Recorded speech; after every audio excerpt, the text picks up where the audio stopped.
Hi, welcome to No Boundaries, the podcast, a weekly podcast in which we, a mother and daughter duo, discuss controversial topics. We have honest conversations while also discussing our mother and daughter bonds. And I'm the mother, and my name is Anousha. And I'm the daughter, and my name is Lulu. And today we are talking about like an amazing big cultural phenomenon. Everybody's talking about it, at least on all social media that I follow. And that is Love Island USA. And in particular, we're going to speak about this very interesting young woman. Let's just, preface with that. She's really young. Her name is Huda and her nickname is Hurricane Huda.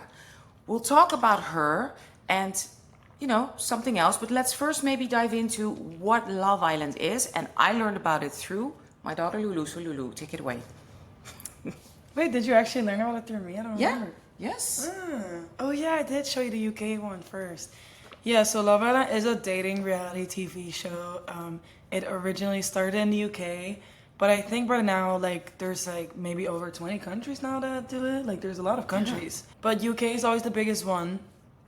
Always has been until since last year USA became on the rise up. Last year's season of USA had the most views ever, most attraction ever, more than the UK even. So ever since that, the USA one is the bigger one, and this year that continues. So yeah, this year's new season. The fun, unique thing about the show is that it comes out every night on TV, so we watch what happened the day before in the villa. So we get to actually vote and interact with what's going on, and we get invested every night at 9 p.m. We're ready to see what's going on, and everyone is tweeting about it and TikToking about it. So yeah, you get in this whole bubble, which is the funnest part for me, I think. And basically the show is to find love, to find connections. It starts with 5 boys, 5 girls. You couple up based on first attraction. And from there on you mingle and whatever you want. The goal is to explore multiple connections so you can find the right one for you. The winners who get voted by the public win $100,000. And in the meantime, there's also recouplings and dumping, so people will get to go home. New bombshells are coming in, testing relationships. Then there's the big Casa Amor moment where they go to another villa without their partners. So the girls go to a new villa with 5 or 6 new boys. The boys go to a new villa with 6 new girls. So they have no idea what their partner's going up to. Meanwhile, they're here with all this temptation. That's the big relationship test. So yeah. Basically, it's there to find love, but not everyone is there for love. Some people are there for fame. Yeah. But can you blame them? Can you blame them? And you become hugely famous. Just now, a guy was voted off, Jalen, and he already has almost 1 million followers literally within 48 hours. Literally with one day.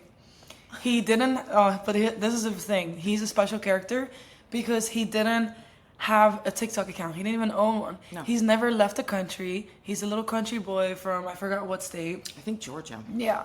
Never left America. He literally got a passport just to go on the show, which we found out through one of the other guys, not through him. He wasn't bragging about this either.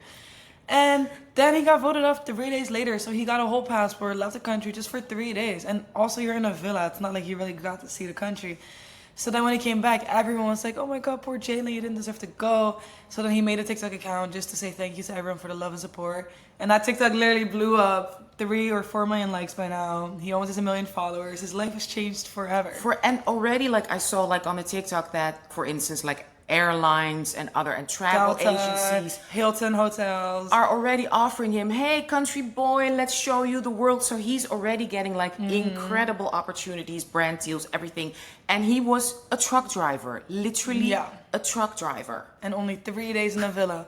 And this is all because the fans were like, this is so cute, he deserves to travel the world. So now the goal is to make him a traveling influencer, and we're all gonna watch his journey. So there's really cute moments that come out of it, for sure. Yes, and there's also very interesting moments out of it, and that's what we're going to discuss. As I said, we're going to talk about Huda. Her nickname is already Hurricane Huda, and why is that? She is very emotional, very, wears her heart on the sleeve, is this, gorgeous, beautiful 24-year-old young woman of color. I think she's Palestinian, but raised in the United States, Palestinian roots, young beautiful fitness already kind of influencer, not complete, right? Not really famous. Yeah, she came into Or the did she- villa with I think already like 200,000 or 300,000 followers. Oh, well, that's a lot. Yeah. Yeah. So she's, so this is a big deal for her to be on a show like this. And what happens is that she has, been framed, or it's herself, or editing. That's what we're going to discuss. And what I want to preface is like, listen, we are not diagnosing her. We're not talking particularly about her. We want to use her as a cultural phenomenon to talk about this, broader topic. So this is not personal. Everything we say is alleged. It's just our opinion for entertainment purposes and to further the discussion. We are not diagnosing this beautiful young girl. Absolutely not. But what's interesting is that this discussion around her is she is quote unquote crazy. She has BPD. She's hysterical. She's an obsessive. abuser. She's a psychopath. Yes. This is all coming from the fans. All coming from friends from outside because she's very emotional. She attached very early onto one guy, Jeremiah. He attached to her as well. They were both kind of like, if you can call it, love bombing each other. Within like 2-3 days, they were like this, cute couple. They thought they were called like the mom and dad of the show. And we saw her in those 2 weeks, because it's only been 2 weeks, like crash out, like become. And I'm pretty sure the first crash out was already like day 4. Yeah. Like we see her become emotionally unstable. We see her like, put everything on a silver platter, what he says, weigh everything he says, become, sort of overly critical. When he brought her breakfast, the first day it was amazing. The fourth day it wasn't good enough, or there were not enough proteins. We saw that whole journey of the crash out. So we want to discuss that because, BPD is now a very almost like popular social word. And as you know, that Lulu is also studying psychology. Her dad, my husband, is a psychiatrist. He also watched the show with us and with me. We spoke about it. And we want to talk about it in a broader phenomenon and also the patriarchy. Because, BPD is a serious personal disorder. But it's also the only way that women sort of sometimes can emotionally respond to patriarchy. Because for thousands of years, we were like, our power has, of course, been taken away. Because men rule, patriarchy rules. So what could we do then lash out? As my husband explained it, usually, it comes from unsafe childhood. It can even come from abuse in childhood, emotional abuse, sexual abuse. Which is why it's more common in women. More common in women, and with boys who experience that same type of abuse at home, usually lash out. And they more often become antisocial, right? And more quote unquote aggressive. And with women, it becomes more emotionally dysregulated. So that's what we want to discuss. Okay. And I think one other thing that's important about this is that women in our society, like it's normal for us to be super insecure, super dependent on men, always finding things to argue about, always getting upset and emotional and yelling, and to be way more into the guy than the guy's into us, and to waiting for any type of validation or reassurance. And so never trust a guy, always question him about everything. These are very normalized traits, which is why it is so hard to recognize when you are dating someone with BPD or with serious mental issues that go beyond just being a little insecure and being a little toxic. And that's why it has been sad to see the hate she's getting, but it's also been very eye-opening for a lot of people, because I've seen a lot of people come forward saying that, wow, like they had no idea they were dating someone like this. Or coming out saying like, oh my gosh, I used to be like this. I can't believe how harmful it is. Because you feel bad, because at the end of the day, it comes from insecurity. It comes from a place of vulnerability. It comes from a place of being sad and not happy with yourself. So it's a lot easier to feel bad for them instead of recognizing, wait a second, this is still abuse. Like even if they're the victim or they're the ones in pain, doesn't mean it's not still messed up. So that's a very important factor that we will also be touching on. Absolutely. It's sort of like we discussed also earlier about, food issues. You can, of course, have food issues, which is completely normal in the society, how women and our bodies are treated. And it can also, evolve into a literal, emotional, psychological food disorder like I had. So, that balance or that, that fine line we're discussing. Okay, let's start. Huda. Her journey. She was the OG, one of the OGs, that's called, right? One of the first 5 girls who came into the villa. So she came in the villa and she immediately told the first few girls, I believe it was just Bella, Shelly, and Alandria. Doesn't matter. The first other girls who came in with her, she immediately told them, hey guys, like, I have something going on. I'm a mom. She's 24, has a daughter who's almost 5 or already turned 5. She got pregnant at 19. She's not with a baby father, obviously. That's why she's on the show. So she shares that with them. But at the same time, she also tells them, I don't want any of the boys to know. I don't want this to impact yet how I get to know people. And I want to make sure I trust a guy and I actually like him and he's actually serious about me before I tell him that I have a daughter. I don't think it's something strangers should just know or can use against me, and this is like a vulnerable topic for me. That's how she starts. Which already a lot of people had stuff to say about. I don't know if you want to say something about it. I definitely have something to say about it. Yeah, I have something to say about it because that shows that her own emotions or how her own insecurities are even more important than just the beautiful, amazing fact that there's, a beautiful daughter in her life, right?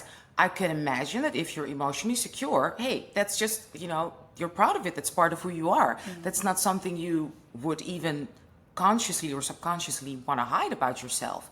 But her own insecurity is so important that she would say that as opposed to thinking, wait a minute, what kind of effect what does it say? What effect might this have on my daughter if she ever watches this show?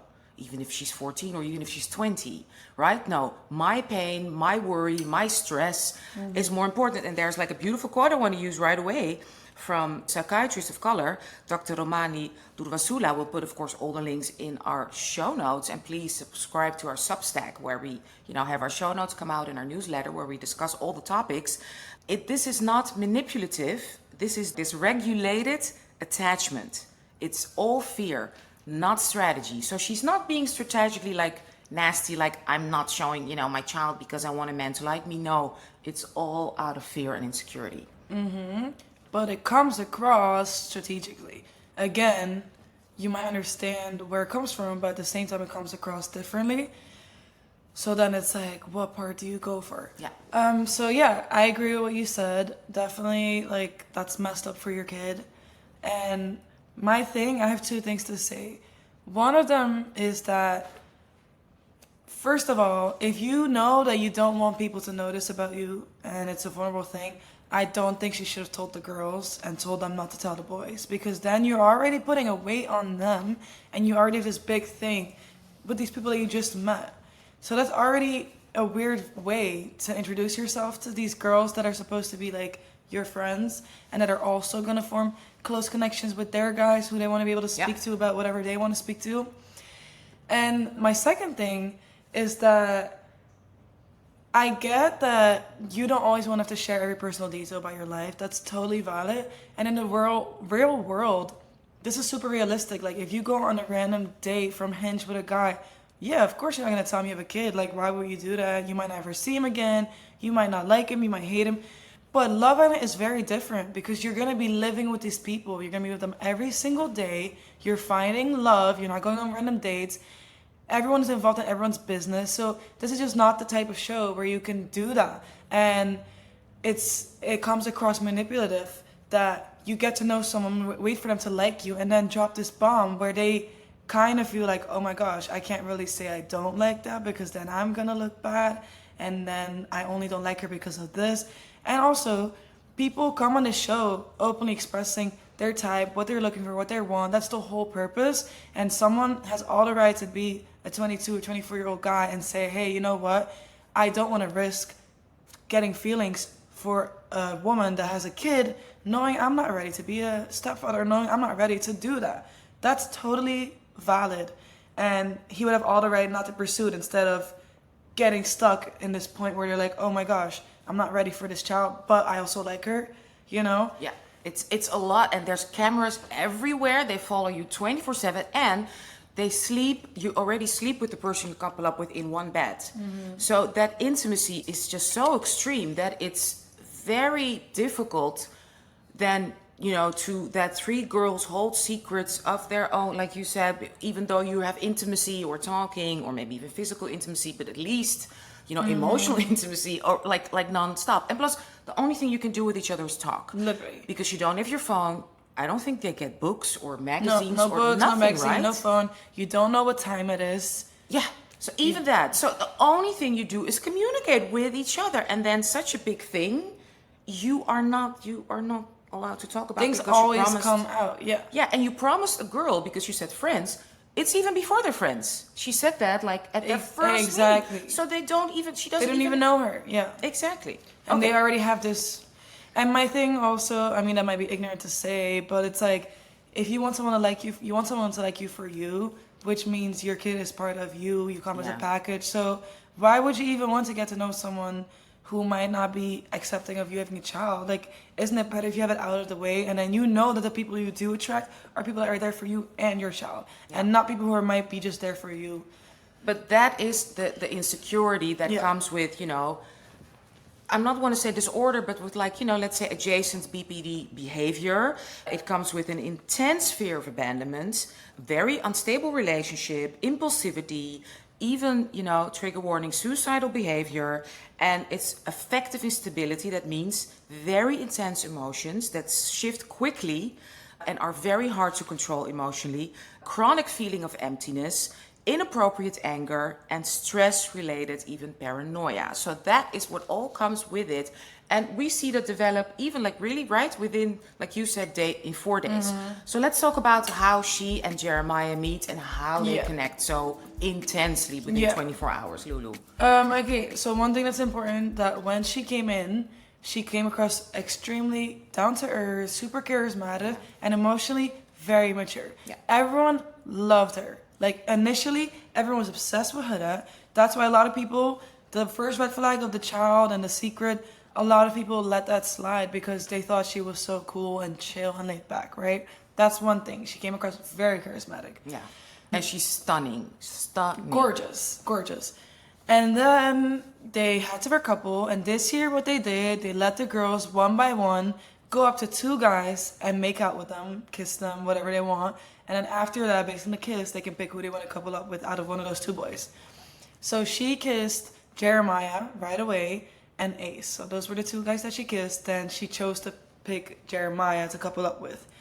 And then the host asked them, asked Jeremiah, how do you feel that she picked you? And he was like, I'm so happy. I'm the happiest guy. Like, she's the one who I was eyeing from the start. Like, I'm very happy. So that's immediately like a big mark. And I think after that, the other girls, nobody really tried to steal him or even kiss him, because other girls were still allowed to kiss the guy that already got coupled up if they wanted to. No one did that because obviously, based on his reaction, it was pretty clear, like, okay, this is the girl he wanted, so why bother, right? Then everyone goes in their own new couples and they start like talking and getting to know each other. So Jeremiah and Huda start talking, and immediately they're like the same person. That's what she's saying. They're getting along, they're laughing, they're talking about things, and everything one of them says, the other's like, oh my God, me too. Oh my God, same. Oh my God. So then it's like, wow, like they're the same person. They match so well. They connect so hard. Everyone is super excited seeing this. Everyone thinks this is so cute. Oh my God, Huda and Jeremiah, whatever. Super cute. Meanwhile, other couples might be a little awkward, or they're not sure if they're feeling a spark, blah, blah, blah, etc., etc. So that was day 1. Nothing really crazy to admit. I think in the bed they cuddled right away. Maybe they had a kiss. I'm not sure. It was very intense. Yeah. To me, being a little older watching it, I was immediately like, oh my God, this can crash and burn very easy because it was so intense. Too, as they say, too good to be true. Like when things usually start too fast, they also end too fast. But for me, being a lesbian, we're used to things moving so fast. So I'm stuck in my lesbian world. Like Love Island is really the only straight thing that I watch and involve myself with in my life. So, coming from my lesbian bubble, I kind of looked over that, honestly. Yeah. When did you see the first red flag then? Oh, the child. The child was the first red flag for me. Okay. So, not the child, guys. Her, the way telling people, guys, this is a secret, don't tell anyone. Yeah. Anyway, so then the second day is when the first little hiccups already start. So the second night, they get ready for their party night. Every night, they have to get ready, these girls. Makeup, heels, dresses, like, unbelievable. Kudos to them. The guys just put on a shirt and kind of like, high five. And then they're just hanging out in the bedroom, talking about the girls while the girls spent hours doing it. Bro, respect for them. Anyway, so they get ready for the first night or second night. Yeah, no, first night, because the first night was real night. Yeah, the first night where they're actually just hanging out. So Jeremiah comes into the girls' dressing room and tells Huda, "What color are you wearing tonight? I want to make sure to match your outfit." Pretty intense. I saw some of the girls doing a little side eye, but you know what? Go off. And of course, Huda loved this. Yeah, she didn't think like, oh, okay. She was super Somebody excited. else could be icked out or like a bit like, okay, it's a little too much. No, she. And right? I think one of the girls even said, like, don't you think it's like a little too much too quick? And Huda was like, no, like, I love this. I love when a man is obsessed with me. Like, this is what I love. So, you know, keep that in mind. So then they wear matching outfits. Then the producers make them play a little game. Everyone gets blindfolded and people get to kiss someone who they're not in a couple with, and no one will know because you're all blindfolded.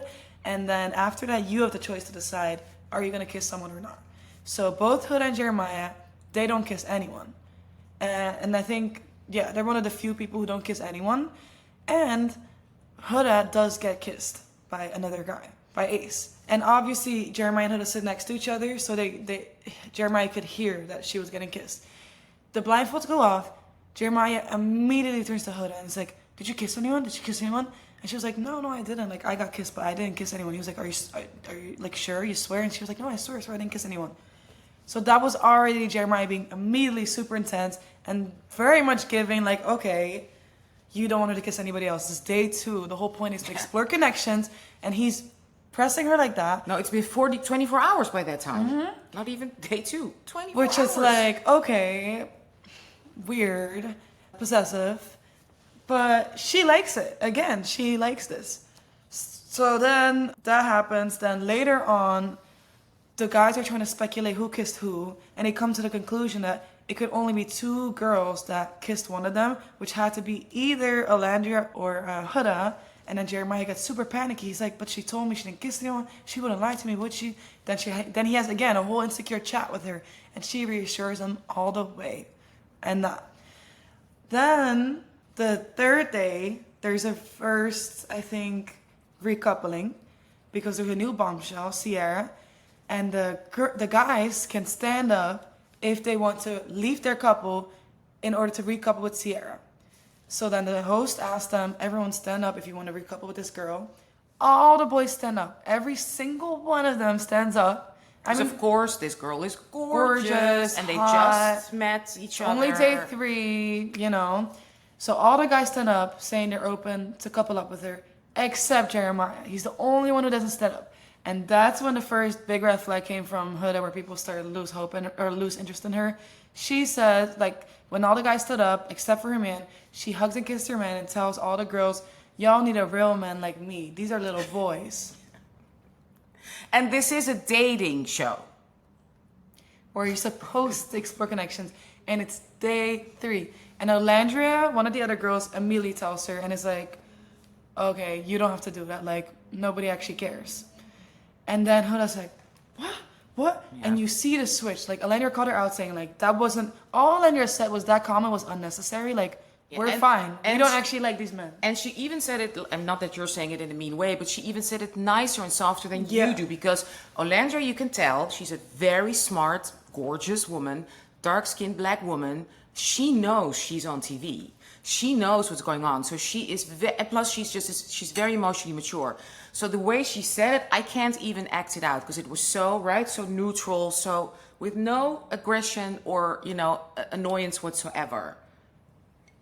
But the reaction Huda gave was as if she, like, literally pushed her or something. Yeah. Like, why are you... No. Like, split second. Boom. All Alandria said was, hey, like, that comment wasn't necessary. In other words, that's what she said. And Huda was, like, looking at Jeremiah, looking at the girls. She's stressed. And after that, you can tell... Meanwhile, Sierra has a big decision to make. She has 4 guys to pick who she wants to couple up with. Everyone's nervous. And you can tell that Huda is only worried about that comment. Whispering to Jeremiah, checking in immediately, like, is Jeremiah also upset with her? Jeremiah isn't. She calms down a little. And she's only worried about that comment. Yeah. Then, after and then Alandria even told her, we'll talk about this later. And then Huda is super panicky. And you can tell she's not going to calm down until she has this talk. So then... the recoupling ends, and Huda immediately goes away with one of the other girls, Shelly, the only other black girl, by the way, and immediately starts crying and bawling her eyes out and saying how upset she is, and she didn't mean it like that, and she can't believe Alana just came at her. Sorry to interrupt, because the first thing she says, why did she do this to me? Yeah. Right? Oh, yeah, she said, why would she call me out like that? Yeah. Why would she say that in front of everyone, making me feel stupid? Like, if she would have pulled me aside and told me that was fine, but why would she say it like that in front of everyone? I was just trying to stand up for you guys. I was just trying to say that you guys deserve a good guy. Yeah. And why I'm stressing this, again, because you see, her emotions are the most important, and not, oh my God, I did something to upset Alandria. I didn't mean it that way, you know. Oh, let me just talk to her. No, I'm upset. And another quote from a specialist. People with borderline personality disorder are like people with third-degree burns over 90% of their bodies, lacking emotional skin. They feel agony at the slightest touch of movement. And that is from specialist Dr. Marcia Linehan. So she is an open wound all the time. Mm-hmm. So she's hysterical about that, as opposed to, oh, come on, you know, we just didn't understand each other. Exactly. And for her, it's like, that's why she has yet to take any type of accountability. She hasn't taken accountability, not once, never said sorry for anything, because everything is immediately like, oh, people are attacking her, people are mad at her, people hate her, no one gets her. It's always, everything's personally to her. It's never thinking like, hey, maybe I said it the wrong way, or maybe I upset her, or maybe I'm not the only one who's upset. Maybe she doesn't hate me, maybe she cares about me, that's why she's telling me. No, it's always negative, negative, negative, negative, immediately. You're either for me or you're against me. Exactly, which is very draining. And yeah, after, when Alandria sees her crying, Alandria's like super shocked, because she's like, starting to question, did I not remember what I said? Like, I didn't cuss her out, I didn't yell at her, like, I made a very valid comment. All I said was, we'll talk later. Like, she was very respectful. So Alandria goes to talk to her and tries to explain it, and Huda is so hysterical, and you can tell that Alandria immediately clocks it. Alandria immediately sees there's no point in me even explaining my side or where I come from. All I can tell her now is, I'm sorry, I didn't mean to upset you, I didn't mean to say anything that would hurt you, I love you, let's leave it. And that's very immature of Alandria. Amazing. That she clocked that. She didn't make it about her at all. She made it all about Huda and was always there supporting her, even though Alandria had all the right to be upset. Alandria didn't do anything wrong. Yeah, like, why did you have to throw my guy under the bus, since we're all just, you know, I would have stood up also for a cute guy, because it's day 3. Yeah. Okay, so let's move on to her and Jeremiah. So they seemed like completely connected and on the same page. When did we see the cracks of, okay, he's maybe a love bomber, and we're not here to defend this guy? But when did you first see, like, wait a minute, he just is a typical whatever young love bomber who just wants to fun, and with her it's going, you know, we're crossing that fine line. Yeah, I think the first time, I don't know if this was the same time that she told him for the first time that she has a kid, but I remember they had a certain conversation and they were like all lovey-dovey afterwards, and then he made a comment saying like, oh, after we win this shit, about like winning the show. Yeah. That was already, obviously everyone clocked that, everyone knew, why would you say that?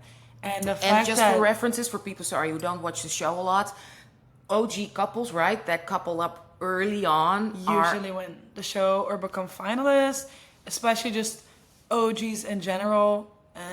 And yeah, he made a comment about winning the show, which is weird. Like, that's just breaking that like fourth wall or whatever. Like, of course, a lot of them are there to win the show or for fame, but we shouldn't have to know that. We shouldn't want to see that. Like, believe in love. We want to believe this is genuine and lovey-dovey. This is Love Island, okay?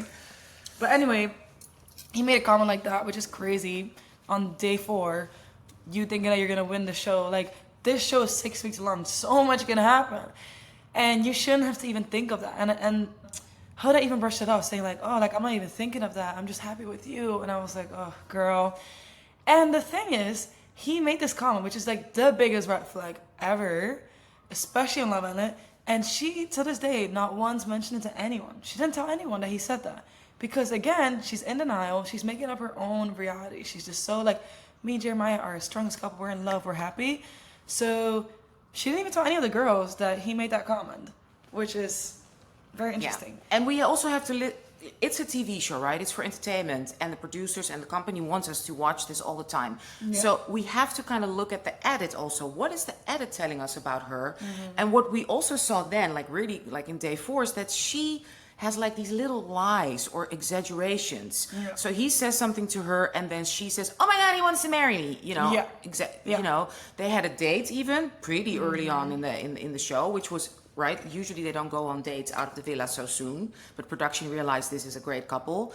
And during the date, they kind of talked about, you know, their future, because of course that's kind of like, you know, spewed on by production, you know, talk about the future. And he kind of said like, yeah, who knows, you know, maybe I'll move to your, you know, well, Like maybe we'll be long distance first. Yeah. If it works, then maybe I'll move to your town, and from there we'll see. And she told the girls after the date, okay, he said he wants to move in with me. Of course, we're going to move in together, right? And the girls were like, he said that? And she was like, yeah. Yeah. And what we saw in the edit was that's not what he said, right? So maybe he did. Yeah. We don't know for real what happened, but, you know, that's what the story is telling us. And she does that a lot. Like every conversation she has with Jeremiah, she tells the girl the conversation times 10. So the girls are like, wow, like he's really, really into you. And she's like, I know. And she's feeding this whole delusion where she's coming in this whole fake world. Yeah. Even with the child. He didn't respond too well to the child, personally. No. He wasn't mean. He understands that she's a mother. He's on TV. So he wasn't mean. He didn't cut her off because obviously he would look like a dickhead. Yeah.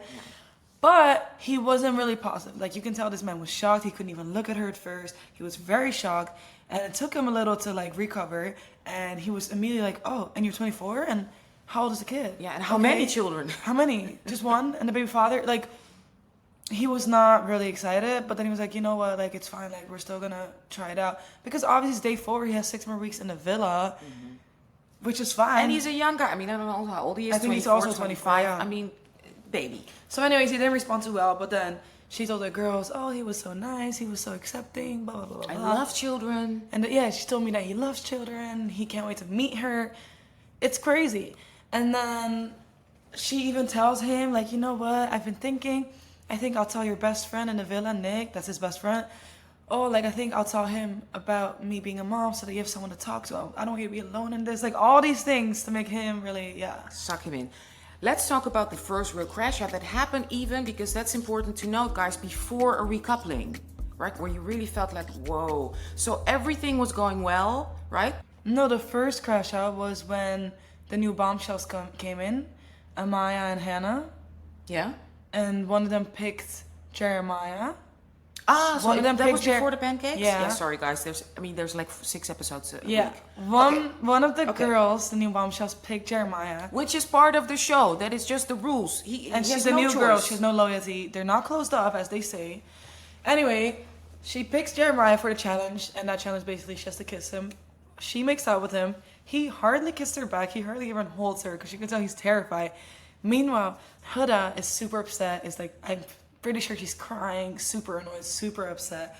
After that, she's telling everyone, oh, the new girl's a bitch. She's a bitch. Like, how would she do that? She knows we're the strongest couple in here. And she says this in front of all the other girls. We're the strongest couple. She knows how locked in we are. She sees it. Why would she pick him? That's so messed up. She's not a girl's girl. She's a bitch. I don't want to talk to her. And this is the same girl that she later on becomes besties with. Yeah, and she calls herself always a girl's girl. Mm-hmm. So she's immediately blaming the girl when it's not her fault at all.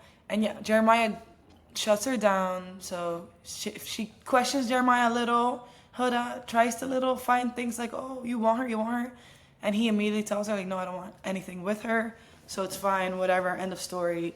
Amaya immediately apologizes to Huda about it and was like, I didn't know it was this big of a deal. Like, I'm sorry. I thought I'm on a dating show and I'm supposed to explore connections. Day 1, I'm just going for the guys I find hot. I thought no one was closed off. She immediately apologizes, whatever. So every morning, the girls get ready to do their makeup to get ready for the day. And the guys will bring them breakfast one by one. And it's a whole big thing. Like, is he going to bring me breakfast? Is he going to bring just me or the other girl or both of us? Who is he going to bring breakfast? Whatever.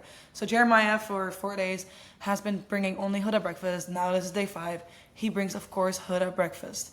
So he brings her pancakes. Huda cuts into the pancake and realizes, oh, it's not fully cooked. It's like a little raw and inside. And she immediately tells all the girls, gathered everyone around, guys, like, the pancake is undercooked. Look, this is not cooked. And they were like, oh, no, yeah, don't eat that. So she's immediately way too annoyed. Instead of thinking like, wow, he tried. oh my God, he messed Can up happen, once. yeah. It can happen to all of us.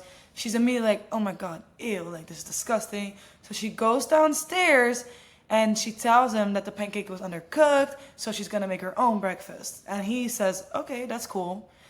Then she's making breakfast and she yells, Taylor, which is one of the other guys, Taylor, come help me. And she gets another guy to help her make breakfast.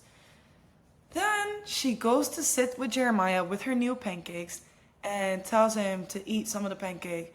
And then she was like, yeah, Taylor had to help me make pancakes. And he's like, okay. And she's like, yeah. And that's not good. And and then Jeremiah's like, what are you trying to say with this? Like super passive aggressive, just rubbing it in that Taylor helped her make breakfast. Like, and he's just like, what are you getting at? And she is like, well, another man shouldn't be helping me make breakfast. Like, you're the one who should make me breakfast. And the fact that I'm making pancakes in front of you and another man helps me and you're washing it and you don't help me, that's so messed up. As if Taylor like felt so sorry for her that her man is not making a breakfast, so he stepped in. That's sort of what she's implying. Yeah. And again, you might think this is all manipulative, but as we learned, this is affective instability, you know, and then literally not even knowing that she's lying. She thinks she's right. This is really, and why I'm stressing this so much is because I haven't said that, but I was raised, you know, by a mother who had severe undiagnosed, you know, BPD. So I recognize this so much that when I was small and I would buy my mom, I remember, I will never forget this, I bought my mom a present for her birthday and I was a child, yeah, I was 7 or 8 years old and she didn't like the present and she was so upset with me that I, an 8-year-old child, bought her a present she didn't like. I didn't even know this. Yeah, and I'll never forget that. I'll never forget that. You know, and I really, with my own, you know, little money I had, bought her this present, you know, as a child, you know. And sometimes you buy the wrong present, but well, anyway. Actually, maybe you did mention this in another, I've told you that. in another episode, actually. Yeah. Not in this episode, not in this podcast. Oh, okay. No, anyway. Wow. But I just want to say that that's literally, and my mom literally thinks she was right. So you could not tell her like, hello, you're a grown woman, this child is 8 years old.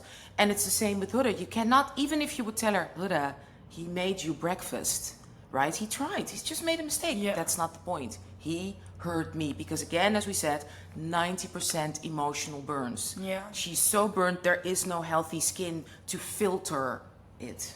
Yeah, and he even told her, he was like, I already made you breakfast. I messed up. Okay, then you told me you were going to make your own breakfast. So I was like, cool. Literally. Anyway, that's what he told her. And she gets up and leaves to make a tantrum. And says, I'm not even hungry anymore. You eat this. Fuck this shit. And she leaves and starts complaining to all the other girls about it. And he goes to check with Taylor.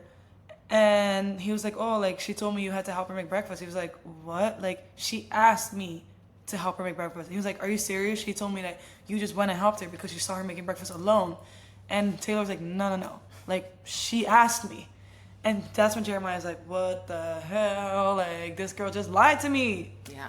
Even though he chose her, with the recoupling, he chose her. Okay, so it got even worse. So let's quickly go to the worst part of this, where we are sort of like now, and then talk about, okay, the phenomenon and, you know, how, right. to, you know, if somebody recognizes how to deal with it. Yeah. I think what's important is that after his first crash out, Jeremiah was very thrown off, and he was very like, bro, if it takes a little misunderstanding about freaking pancakes for you to be this upset, then clearly this is not gonna work. Like, this is really toxic. Like, he realizes that. Well, he did at some point also, remember when they talked about something, he said, oh, you're so cute. So there was like this really weird also yeah, that was balance later on. Yeah. Later on because he spoke about their issues to someone. Remember, and she said, don't you ever talk to anyone about our issues. Like again, like this really scary switch. And his reaction was sort of like, okay, don't say this, but also like, oh, you're so cute, you're angry. So this whole You're weird... so cute, you're so possessive, yeah. But anyways, he before realized that, he was like, kind of like, bro, this is crazy. Like, Yeah. why are you so upset over pancakes? Like, this is ridiculous. But he still forgave her. And I think that's an important point to focus on. That what she's very good at is, it could be that Jeremiah is initially mad and is upset. And then she always will find something that he was genuinely wrong about, or that he messed up in, Yeah. to then make it seem that he always has to apologize. So it always starts with him being upset, and eventually he's the one who has to apologize because either she starts crying, she's upset, she's depressed, or she heard something, blah, blah, blah. I'm a mom. And I'm this, I'm that, and I'm trying. And she starts crying to him, and then he always has to end up apologizing to her, even though he was initially upset with her. Or she uses her gorgeous, beautiful body. She does, because she keeps on, you know, really almost you know, you would think, I don't want to say inappropriate because, you know, I don't, but, you know, like literally, like, listen, we're having a discussion or conversation right now, and she almost like, you know, physically, which I can, you know, young guy, they have nothing else to do. Very difficult then, if you find someone so attractive, not to kind of like succumb to it physically. Really, she also, you know, smart tactic. So that's what she does too. We see that all the time. It's like angry, physical, angry, like Yeah. ups and downs. Yeah. And she switches between playing victim or being sexual depending on what works. Like if she tries to be sexual and she can tell like he's actually pissed, it doesn't work, then she'll start crying and being sad and playing victim and making him feel guilty and making him feel like he really hurt her. Yeah, she said at some point, remember, she said to him like, want to take a shower later tonight together? And he was like, nah. And then she becomes Yeah, emotional. he was like, nah. And she was like, what? Why? He's like, cause you pissed me off. Like, you're pissing me off. And she's like, what? No. So it's like, she just tries whichever tactic works in the moment. Yeah, it's very hard to watch. But it's basically the same cycle every time. He does something that makes her upset. She makes a whole scene. And then he has to apologize to her and feel bad for her. And at first it would always be her being sad and crying, but then that sadness turns into anger, as it naturally does, to the point where she would cuss him out, call him, you're a pussy ass bitch, you're a fucking bitch, you're a liar, cussing him out. One time she was alone in the shower, cussing him out to no one, and he heard it. And she's always cussing him out in front of everyone, yelling, making everything about her, getting everyone involved. Other people can't even talk about their own couples because she's upset with him and she needs everybody to know. So it's getting to the point where everyone in the villa is getting drained and realizing like, whoa, this is really messed up. This is harmful. Like, you guys need to be away from each other. It gets that bad. And plus the audience, the audience realize we have to separate them because there's also public voting. And at some point the public votes to have him coupled up with someone else. Because of her toxic behavior. But they don't hear why America decides to do that. So, of course, in her mind, America is on her side, or she, you know, wonders if America's on her side. What am I not seeing? So he's again. So it's she's the victim. Yeah. And he is coupled up with someone else having fun, and me. And she's telling the girls like, oh my God, I don't know if America hates me or if they're trying to look out for me. And then the girls, of course, are gonna be like, no, just see this, they're trying to look out for you. And then she's like, really? So they're trying to look out for me? And then she came up with this whole fake narrative that Jeremiah played her and lied to her and is a manipulator and a gaslighter, and that America sees that, and that's why they're putting him away from her to help her and protect her because he's full of shit. And what happens even is then, because they're separated, she doesn't have, and twice he chooses someone, you know, once he's been separated by the public, but then they can choose to recouple, and he recouples, he's done, and she can be voted off by the fellow islanders, and they don't vote her off, because they all believe that she deserves a chance at love. She, you know, which is beautiful. And on one hand you think like, that's nice, even guys are on her side, some of the boys. And some of the boys even told Jeremiah, you did this to yourself, you love bombed her, now she's crazy about you, so you would think, oh, that's progress. But on the other hand, it's also watching this, and that's also what my husband, her dad, psychiatrist, said, shouldn't she be protected against herself? And is this a healthy environment for her? No, it's not. Right? People like her should not be on the show. Yeah, so that's where we're at right now. Yeah, and basically they protected her, but all the islanders kind of told her like, yo, like, you need to promise us you're staying away from him. We don't want to hear anything. We don't want to hear you guys argue. We don't want to see you talk to him. We don't want any of that anymore. Like, don't make us regret saving you. And the girls even tell her, this is the last time we're helping you. If you go back to him, we're not going to save you next time. They tell her that. And she's like, yes, of course, guys. Thank you so much. Yeah, I won't do that. He sucks. And they're like, no, stop that. You'll find someone else, move on. Yeah. And that same night, She wants to have a talk. She listens in to him talking to his new couple, and she interrupts them and says, "Can I talk to Jeremiah one last time? I just need closure." And even there, she tries to kiss him. She's super nice. This is the same girl who's been yelling, cussing him out, calling him a liar, saying she wants nothing to do with him. She doesn't want to give him another chance ever again. She doesn't want to be with him. She hates him. This same girl then tells him, "I'm so sorry. I just want you to know that I really, really, really appreciate you. I really, really care about you. And I really loved all the time we spent together. And I'm so sorry that I came across badly and that if I upset you, I was just very, very hurt. And like, you really, really hurt." Like, it's like a whole different person. So, but he stays strong. He doesn't fold. He doesn't fold. He's done. And plus, he realizes, there's going to be more bombshells. And he also realized that he's gonna not survive on an island. He's gonna get voted off if he goes back to her, because clearly the public doesn't want them together. No.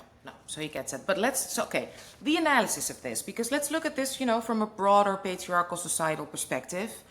We as women, right, are, as we've spoken a lot in these episodes, are put we have a really tiny box of movement, right? Yeah. We women have to be emotional because I guess we're not intellectual, but we can't be too emotional.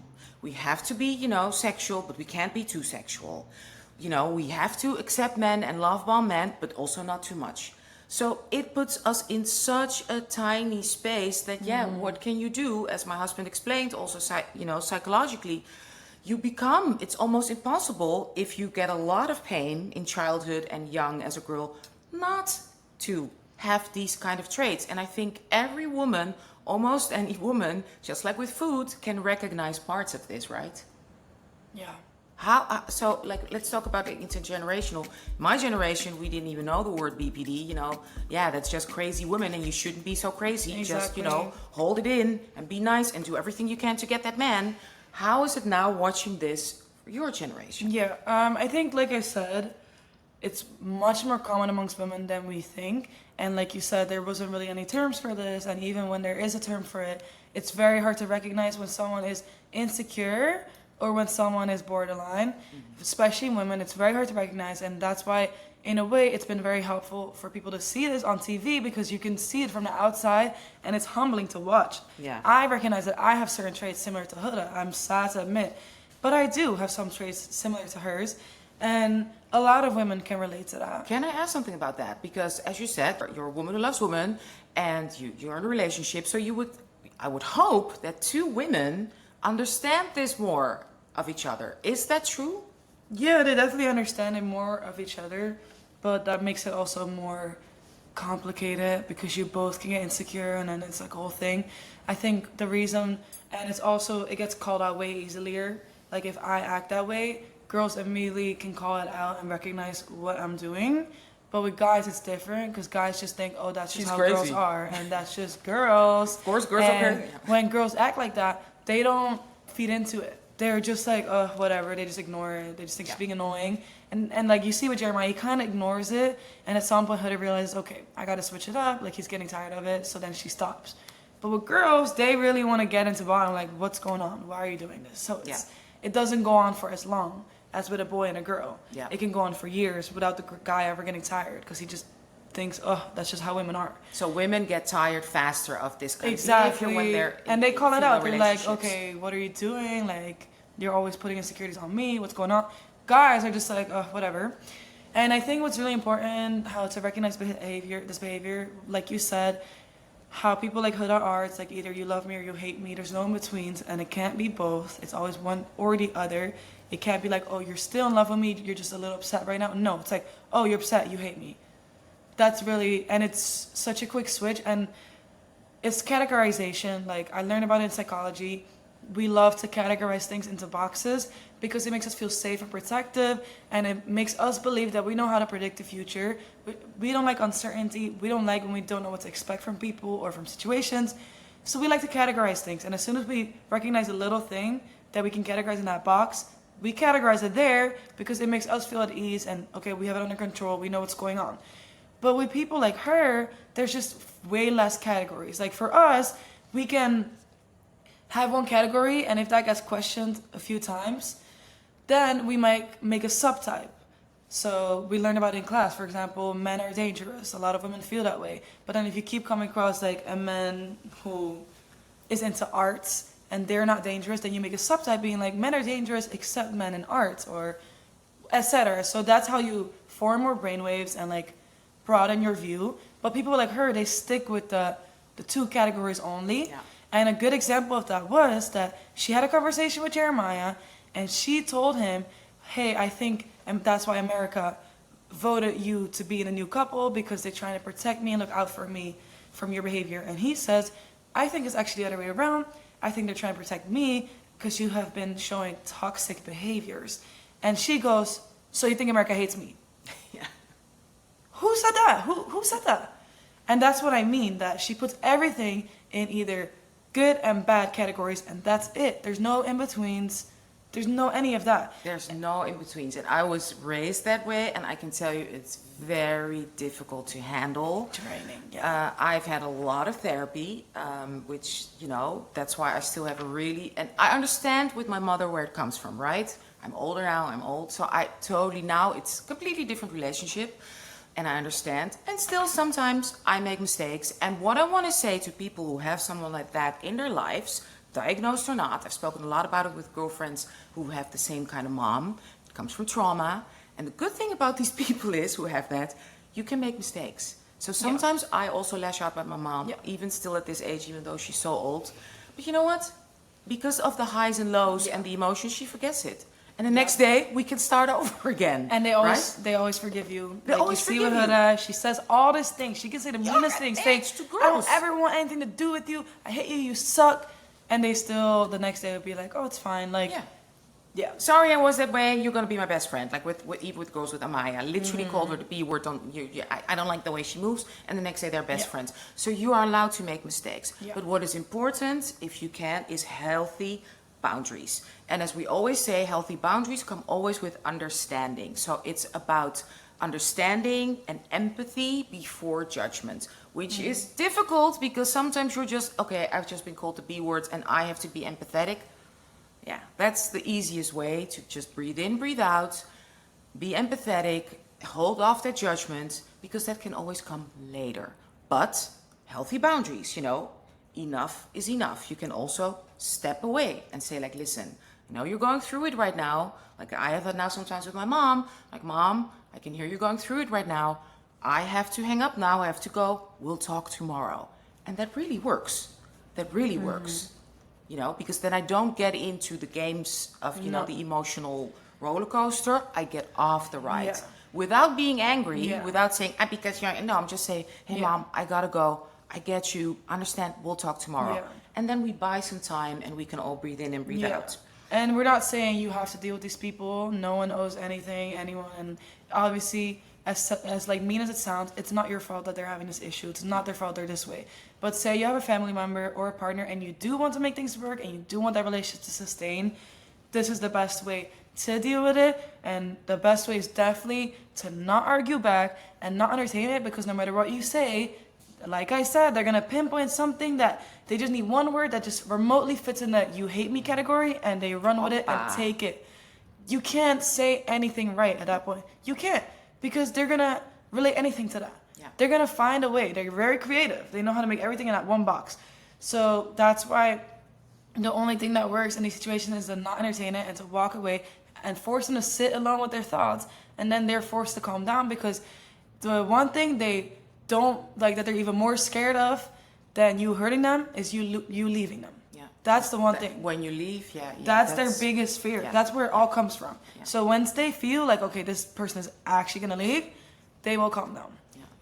And what I find also very interesting, because if we look at this from a cultural phenomenon and we compare it, for instance, to the season last year, which made this season, which made Love Island USA even more popular than Love Island UK, is, as a society, which is good about the show, we're starting to kind of normalize also emotional intensity. Yeah. Because we love Huda, because of her emotions. Last year, we also had, Serena, right? Who also had a sort of crash out with a guy, because when they go to Casa Amor... But that was justified. No, just let me explain. That's why I want to justify it. And Lulu explained about Casa Amor, right? You meet someone else. And her boy, who she had been coupled up with, and they liked each other... For 3 weeks. 3 weeks, came and back. Who said since day one that he's all about her and only her. Yeah. And she stayed faithful in Casa Amor. He came back with another girl.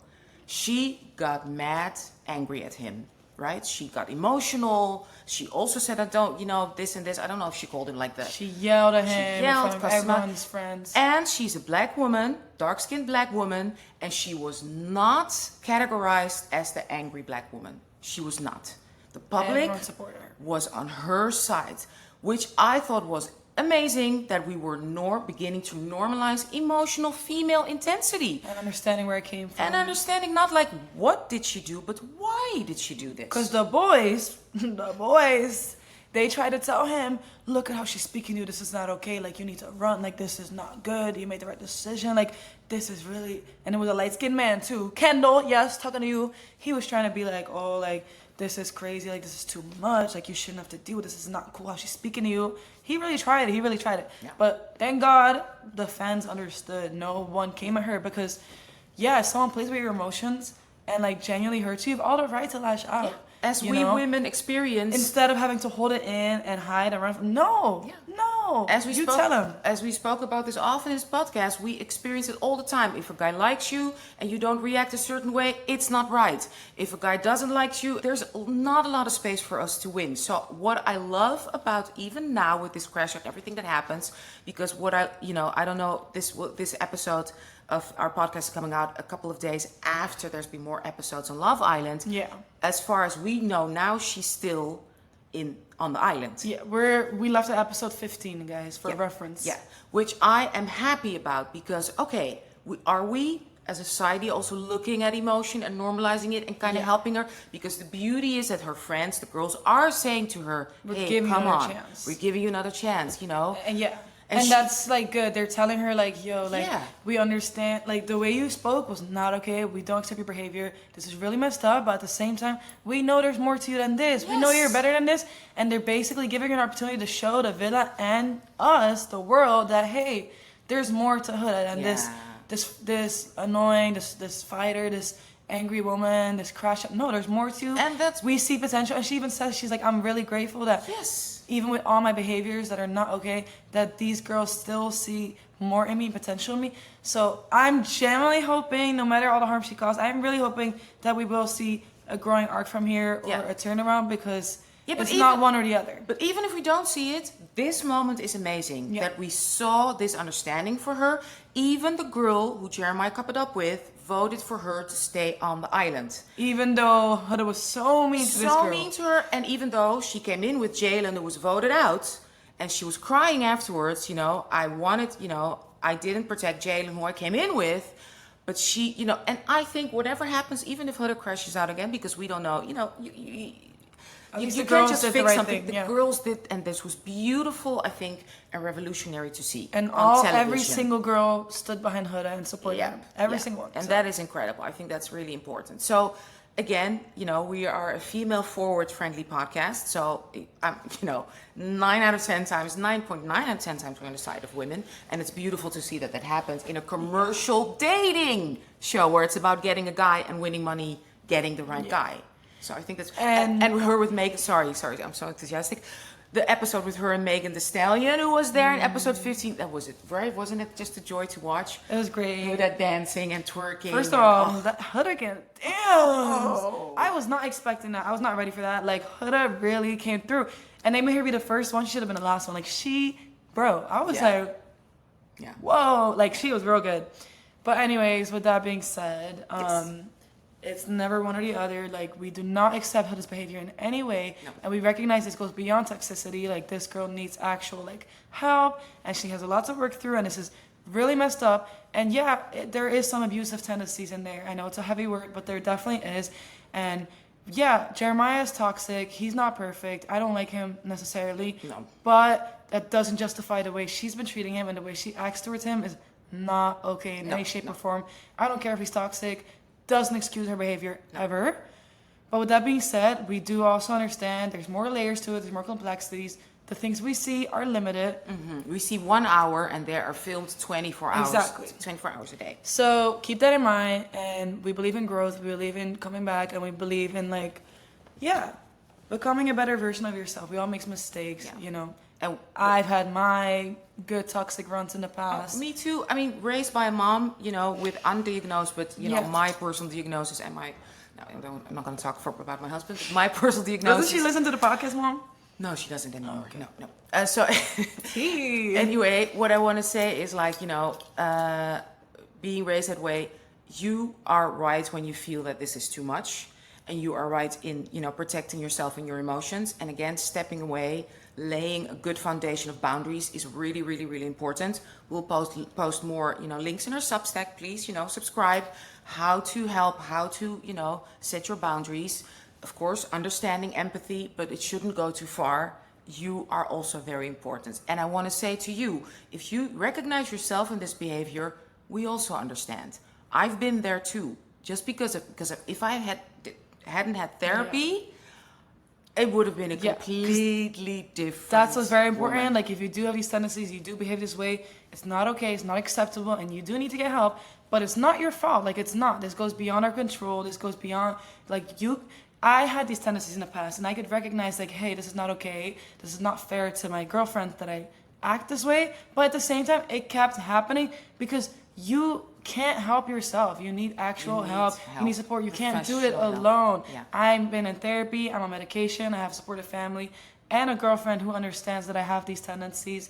And I have my own trauma, and I know the root of where this comes from. So I know exactly what to relate it back to and how to work on this. Yeah. But I'm saying I'm guilty, Huda is guilty, multiple people have been there, and I'm not saying you're a bad person and it's not your fault.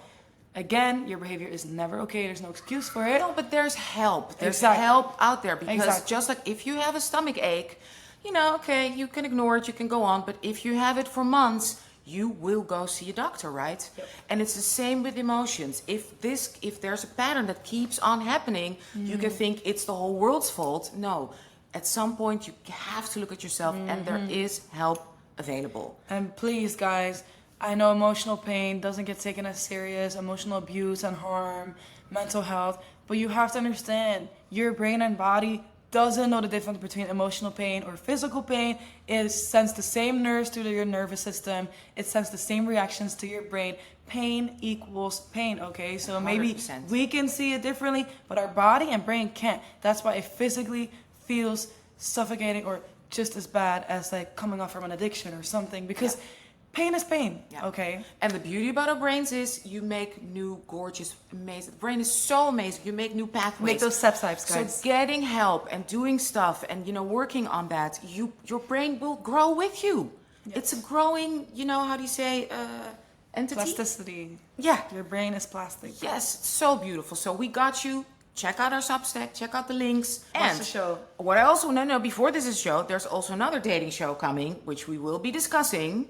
The Queer Ultimatum. Where it's women, love women, dating women, and Living with another person. With this girl here, and as mother and daughter, we will be discussing that show as well, coming soon. So, as we always say, I love you, I love me, and we love y'all.